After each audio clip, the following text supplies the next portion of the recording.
इस वक्त एक जूम मीटिंग पे जाने लगा हूँ। मेरे टीचर हैं रिस्पेक्टेड डॉक्टर मौदूद राना साहब। हम कोई मेंटल हेल्थ वेलनेस के हवाले से बात करना चाह रहे हैं। सर अस्सलाम वालेकुम सर। जी वालेकुम सलाम जनाब। अच्छा सर, मैं जनाब आपकी मौजूदगी का फायदा उठाते हुए मैं सर एक जो सिचुएशन है पिछले चंद दिन पहले का एक वाकया है, और वो वाकया ये है कि सर एक माँ ने अपने बच्चों का मर्डर कर दिया और उनको कह लीजिए उसके बाद वो मर्डर करने के बाद सर बकायदा उसने वो नहाई है, कपड़े बदले हैं। सर एक इंसान, एक माँ कैसे कर सकती है? ह्यूमनली कैसे मुमकिन है कि कोई एक शख्स जो इंसान है वो अपने ही बच्चे, माएँ तो कुर्बानियां देती हैं, माँ अपने ही बच्चों का गला कैसे काट सकती है? और इस वाक़े से बड़े सवाल पैदा हुए कि क्या सर ये मेंटल हेल्थ का मसला था? क्या ये क्रिमिनल एक्ट था? इसके पीछे सर क्या स्टेट ऑफ माइंड होगी कि इतना बड़ा एक वाक़या और सामने हो गया?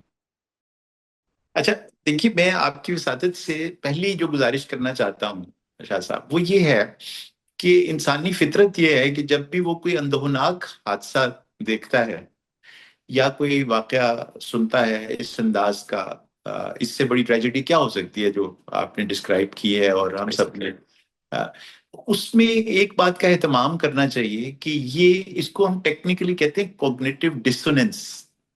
अच्छा सर। अच्छा सर। यानी इसको किया एट यू ब्रूटस।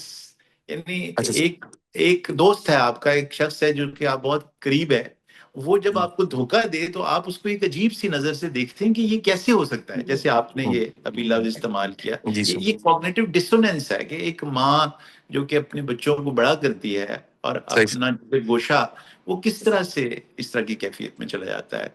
तो हम्म, ये कॉग्निटिव डिसोनेंस के वक्त इंसान की फितरत ये है कि वो मफरूजे बनाने शुरू कर देता है अपने आप को कंफर्टेबल करने के लिए। ये ठीक है सर। पहला नफ्सियाती रिएक्शन है इंसान का, to make sense out of something that ठीक इज है सर। So horrific. ठीक है सर। नफ्सियाती तौर पर वो उन मफरूजों को बनाते हुए ये भूल जाता है कि ये मफरूजे हैं, ये हकीकत नहीं। ठीक है सर। ठीक है सर। मुझे जो पहली बात कहनी है वो ये है कि मुझे और आपको हमें उस रिदा फातिमा को कटहरे में नहीं खड़ा करना। अच्छा ये सर। रोल ना तो मीडिया के पास है, ठीक है सर। ना ही इनफरादी तौर पर किसी शख्स के पास है। ये रोल अब सुप्रीम कोर्ट ने पुलिस से भी वापस ले लिया, जज से भी वापस ले लिया है। अच्छा सर। अच्छा सर। ट्रायल करने का, किसी अच्छा सर। इंडिविजुअल के बारे में मफरूजे कायम करने का हक हाँ। सुप्रीम कोर्ट ने ले लिया। उन्होंने कहा कि जहां आपको ये थोड़ा सा शायबा हो कि ये जो वाक्य है ये पॉइंट हम्म, कर रहा है टुवर्ड्स कि कोई मेंटल हेल्थ इशू तो नहीं है इसके अंदर, ठीक है सर। इसका फैसला ना कोई जज करेगा, ना पुलिस करेगा, ना इन्वेस्टिगेटर करेगा, और श्योरली मीडिया तो नहीं करेगा। ठीक है सर। और इंडिविजुअल से तो हम दस्तबस्ता अर्जी कर सकते हैं कि ये ज़हन में रखिएगा कि आप जो इंटरप्रिटेशंस करेंगे वो बाइस्ड होंगी। हम्म, इसी वाक्य को आप पैरानॉइड नजर से देखेंगे, एक बहू और नजर से देखेगी, माँ और नजर से देखेगी, मदर इन लॉ जिसके ऊपर इल्जाम लगाया गया इसमें वो और नजर से देखेगी। ठीक है, सही सर। मर्द हजरात इसी वाक्य को और तरह देखें। सो वाक्य एक ही है, लोग अपने अपनी जो उनकी नफ्सियाती कैफियत हैं, ठीक है सर। जो उनके अंदरूनी मामलात हैं, उनको प्रोजेक्ट करेंगे इस वाक्य के ऊपर और मुख्तलिफ नतायज अख्ज करेंगे और वो नतायज उनको तो कंफर्टेबल कर देंगे ठीक है वक्ती सर। तौर पे, ठीक है लेकिन सर। उससे हम एक कटहरे में खड़े कर देंगे एक हम्म, किसी शख्स को। तो ठीक है सर। ये हक या तो अल्लाह ने अपने पास रखा है, और अब सुप्रीम कोर्ट ने ये कहा है कि इस बात का फैसला करते हुए कि कोई क्रिमिनल एक्ट है या मेंटल हेल्थ इशू था, ये 3 साइकाइट्रिस्ट और 2 साइकोलॉजिस्ट मिलके हम्म, एक्सटेंसिव इंटरव्यूज और इन्वेस्टिगेशन के बाद ये फैसला करेंगे कि ये ठीक है सर। मेंटल हेल्थ इशू था या ये क्रिमिनल एक्ट था। तो ठीक मेरी है सर। दस्तरसा अर्ज ये है कि किसी को, चाहे वो आपको कितना ही गुनाहगार क्यों न नजर आता हो, हम्म, उसका ट्रायल ना करें, उसको हम्म, कटहरे में ना खड़ा करें। ठीक है हमें सर। बहुत कम इंफॉर्मेशन है, बहुत हम्म, कम डेटा है हमारे पास, और हम्म, एग्जेजरेटेड है डेटा। जो भी हमेशा जब आप किसी चीज को मीडिया पर लाते हैं और उसकी फिल्में बनाते हैं और उसके ऊपर तरह तरह की वीडियोस बनते हैं, ठीक है सर। लोग उस एग्जेजरेट कर रहे होते हैं।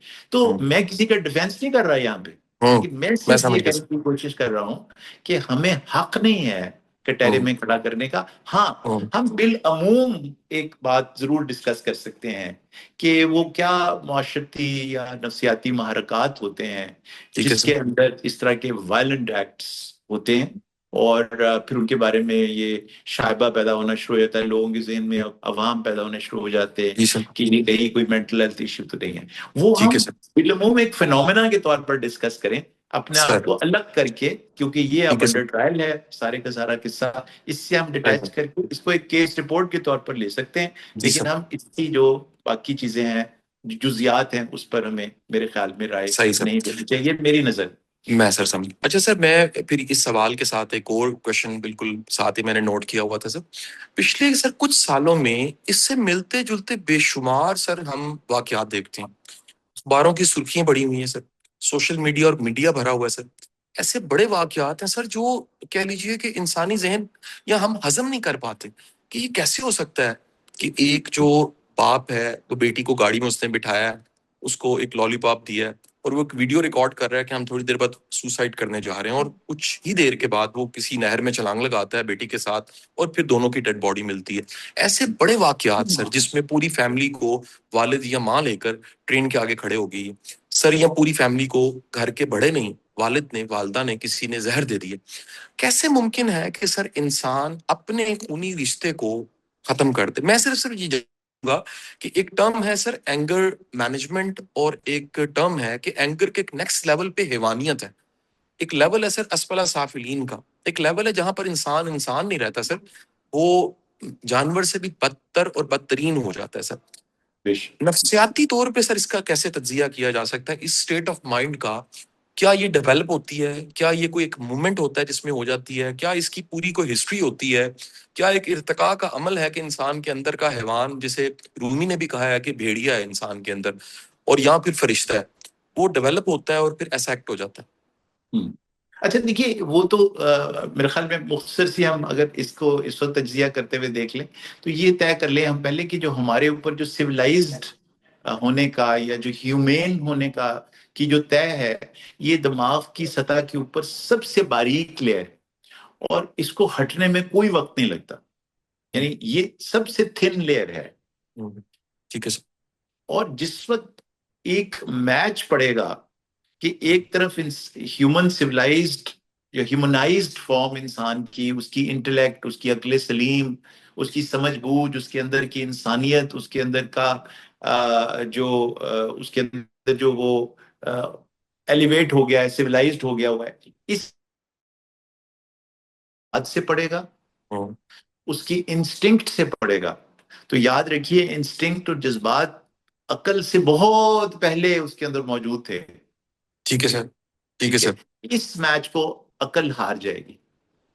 ओके। तो ठीक है सर। सारी कहानियां ये हैं, यानी जितनी भी जिद्दोजहद है इंसान की और निजाम की, वो ये होनी चाहिए कि कभी ये मैच पड़े ना, ओके। ये ठीक है सर। कॉन्फ्लिक्ट पैदा ना हो।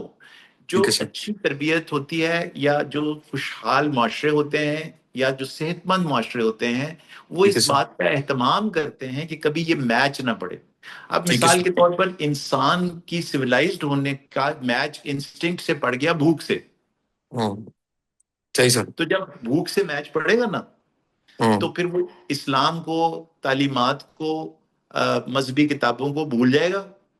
हम्म, ठीक है, और वो जो रोटी है उसको चोरी करके खाएगा, ठीक है सर। किसी से ठीक है सर। छीन के खाएगा। यानी ये जो ठीक है सर। कैफियत, क्योंकि मैच ठीक है पड़ गया सर। ना उसका इंस्टिंक्ट ठीक है का, सर।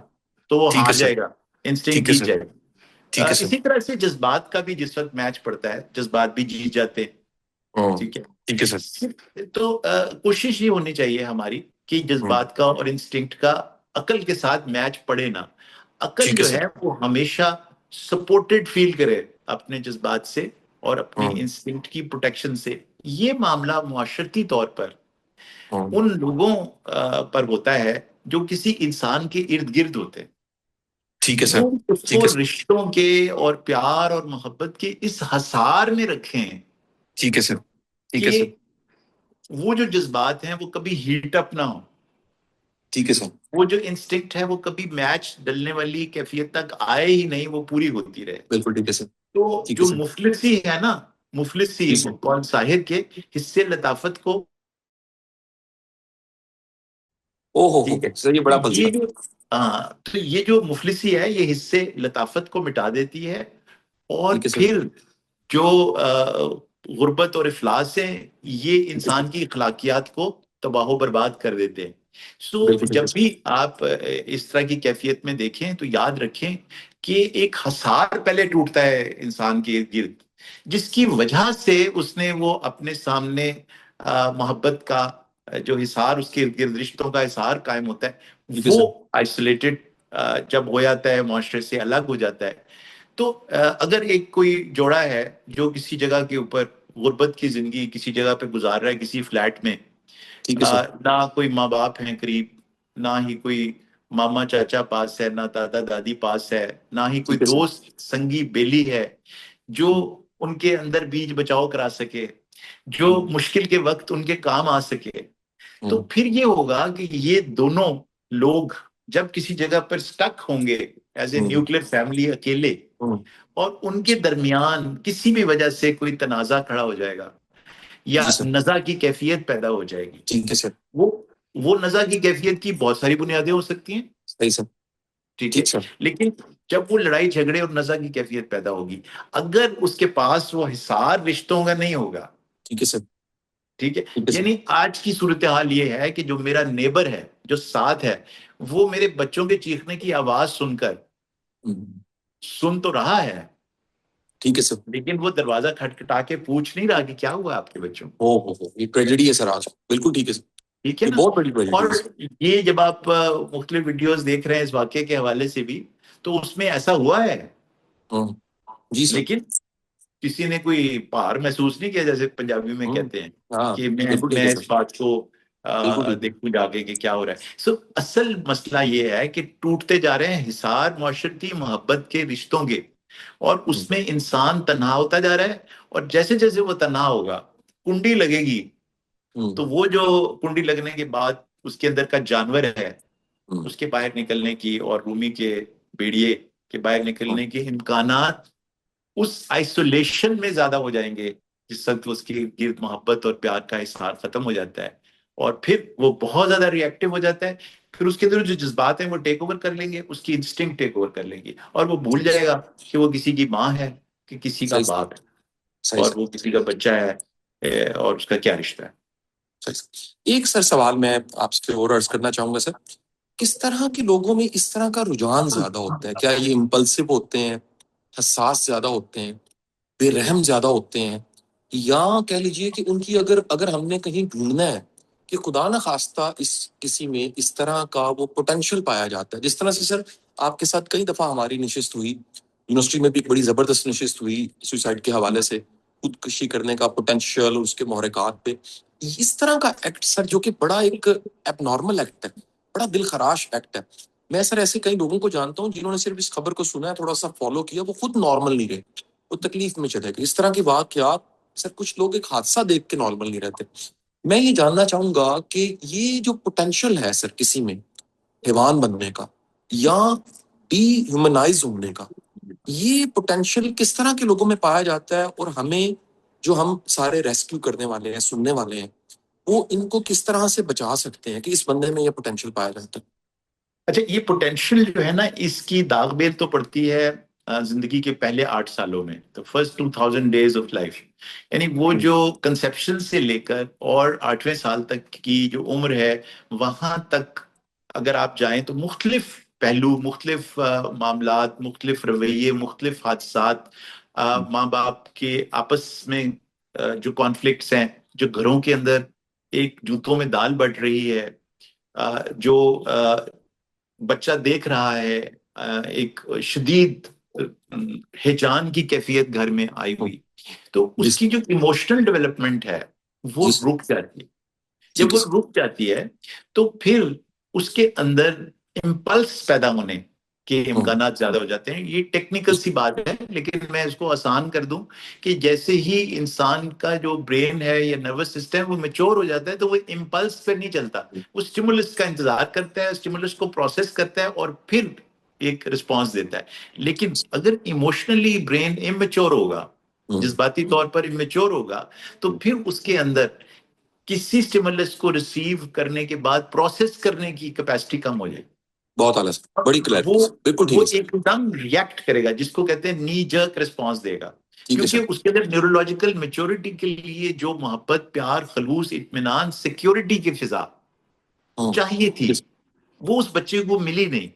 कभी वो माँ बाप से नहीं मिली, कभी माँ की गोद से नहीं मिली, कभी टीचर्स की वजह से नहीं मिली, कभी स्कूल की वजह से नहीं मिली, कभी बुलिंग की वजह से नहीं मिली, और कभी मिली लेकिन किसी ट्रॉमा ने उस कैफियत को तोड़ दिया।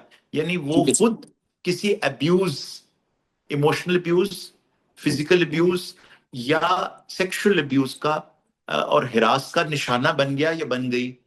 तो ठीक है सर। अब ये जब रिस्क फैक्टर्स पैदा होंगे, ठीक है सर। तो फिर बाकायदा तौर पर साइंस ने 5 एडवर्स चाइल्डहुड एक्सपीरियंसेस बयान कर दिए हैं, आइडेंटिफाई कर दिए हैं, जिसमें सबसे पहला है लॉस ऑफ ए पेरेंट।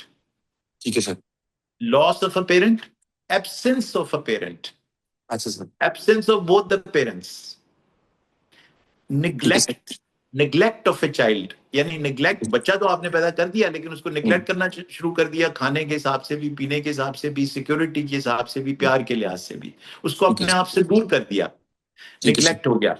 फिर उसकी जिंदगी में इमोशनल या फिजिकल या सेक्सुअल अब्यूज का पहलू आ गया। तो फिर ये 5 ऐसे महरकात हैं, जब इकट्ठे होंगे तो फिर ये जो शख्स है, इसके लिए बहुत आसान हो जाएगा कि वो किसी के अपने बच्चे को ही ज़िबा कर दे, या सुइसाइड कमिट कर दे, या कोई भी ऐसा अमल कर दे जिसको हैरान होकर माशरा देखना शुरू कर दे कि ये हुआ क्या है। लेकिन ये माशरा उस वक्त कहाँ था ठीक है सर। जिस वक्त वो एडवर्स चाइल्डहुड एक्सपीरियंसेस उस बच्चे के साथ हो रहे थे। आज जब वो बड़ा होके रिदा फातिमा बन जाए, और जिस वक्त वो बड़ा होके रमजान बन जाए, तो हम उसको कटहरे में खड़ा कर दें और जजमेंट्स पास करनी शुरू कर दें विदाउट नोइंग कि असल हकीकत क्या है। तो मैं बिल्कुल बार बार अर्ज करना चाहता हूं कि सब बहन भाइयों से गुजारिश है कि अभी जजमेंट्स पास ना करें। We don't know enough, we don't know what is the reality, we don't know what ठीक है हैज सर। हैपेंड। तो इसके बारे में सिर्फ अपने अपने बायस की वजह से, अपने पैरानोया की वजह से, अपने अपने, जैसे हम ड्रामा देखते हुए नहीं शुरू हो जाते, और मारे नो जी सर। एक और दे, मतलब अब वो ड्रामा हो रहा है टीवी के ऊपर, और आप जी सर। अपनी जो कॉम्प्लेक्सेस हैं और जो अपने चैलेंजेस हैं उनको प्रोजेक्ट कर रहे हैं एक सिचुएशन के अंदर। तो खुदा के लिए इस वाक्य को इसकी एक वजह ना बना लीजिए, वरना आप ट्रॉमेटाइज हो जाएंगे, जैसे आपने कहा। ठीक सर। इसके बारे में बार बार पढ़ने से, इसके बारे में बार बार सुनने से, जितनी दफा आप सुनेंगे आप ट्रॉमेटाइज होंगे। और एक क्लिनिकल कंडीशन है जिससे हम कहते हैं secondary and tertiary post traumatic stress disorder. ये बाद में आपको इसके फ्लैशबैक आते रहेंगे, ये बात पूरी की पूरी दिमाग में चलती रहेगी, और आपके अंदर एक नर्वसनेस और एंजाइटी पैदा करने का ये इम्कान पैदा हो जाएगा 4 से 6 हफ्ते के बाद। तो इसलिए इसकी बहुत थोड़ी, ये बहुत अंदोनाक वाक्य है, इसके बारे में बार बार मत पढ़िए, इंतजार करिए जब तक कि टेक्निकल लोग इसके बारे में कोई राय नहीं कायम कर लेते। आपके लिए भी यही सेफ है कि इसके बारे में राय ना कायम करें। सर बहुत शुक्रिया सर, आपके वक्त का बहुत शुक्रिया सर, बड़ी नवाजिश, आपने टाइम निकाला और सर हमें गाइड किया। आपके लिए सर बड़ी दुआएं हैं सर, और दुआओं की दरखास्त। Sir thank you. बहुत अल्लाह हाफिज सर, अल्लाह हाफिज।